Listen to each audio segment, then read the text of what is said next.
2 days after the attacks in Brussels, officials finding connections now between that bombing and the attacks in Paris late last year. Michelle Caruso-Cabrera reports from Brussels on the investigation. The key development today, investigators now believe there is a clear link between the attacks here in Brussels on Tuesday and the attacks in Paris back in November. The two suicide bomber brothers here in Brussels, one who died at the train station, one who died at the airport, they were accomplices in Paris, say investigators. They provided transport, arms and ammunitions, safe houses. In addition, the man who built the bombs for the Paris attacks is believed to have died in the airport on Tuesday here in Brussels. As more and more details are revealed, there's increasing criticism of Belgian intelligence and security forces.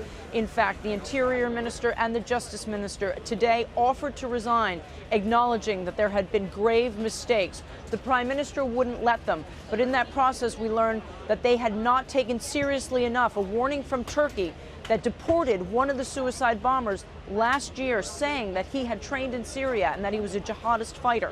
The situation on the ground is still very tense. Security is very visible, and in fact, lines to get in the subway are quite long because they are searching every individual before they allow them to enter the station. I want everyone arrested so I can live a normal life like before. No one knows what can happen, so it's difficult for Brussels. There's even security at supermarkets, hotels, and shopping centers.